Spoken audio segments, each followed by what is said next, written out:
Okay, so we're joined here by Sophie, who is physical performance coach at Brighton Women. Thank you for your time. First of all, what is your best moment working at Brighton so far? There's been quite a few because I've transitioned through the pathway quite a bit, and I've been here for four years now. I would say my best moment was probably when I stepped into the women's first team. I think from where I'd come from, like the pathway that I took in my role, like I think that was a really proud moment for me to finally get to where I kind of wanted to be in women's sport. Yeah, brilliant.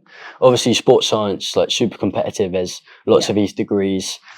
What sort of, if you had to give like a 3-step breakdown for those people who want to work in, whether it's physical performance or a fitness coach or S&C, what would your sort of 3-step breakdown be?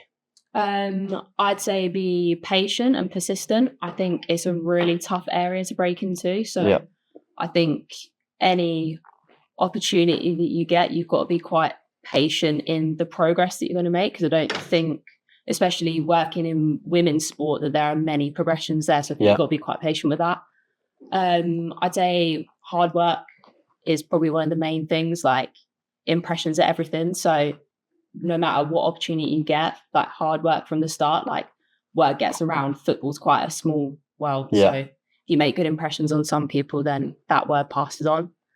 And I would say like build relationships, like whether that's networking with colleagues or whether that's building relationships with your athletes. I think they're really key things, especially in sports science and strength and conditioning, where you're working quite close with athletes. Like the relationships with them are some that really build your confidence and their confidence in you as well. Yeah, definitely.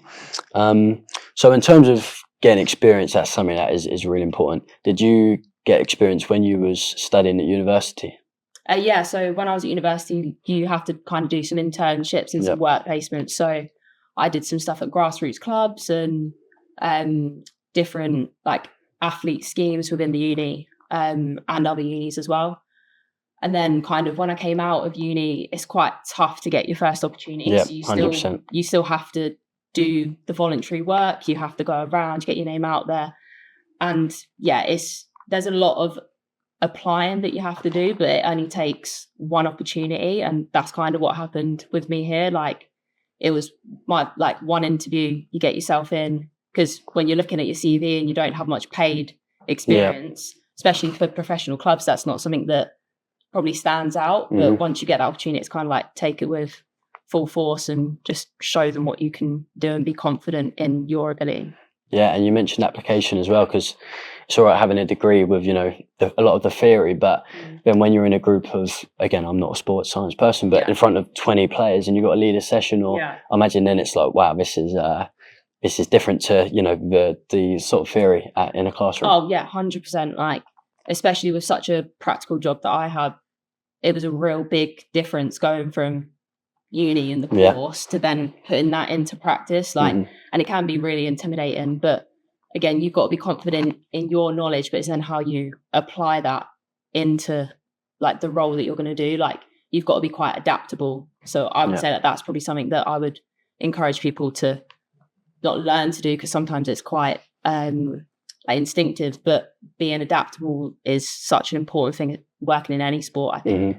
And is that why it is so important to, when you're at uni, or even if you're not getting experience, whether it's like you said, an internship or a placement, a non-league club, because you're going to need it, especially when you graduate? Yeah, massively. I think experience is important, one for your CV, but two for your confidence and putting your knowledge to practice as well. Like that's really, really important to do.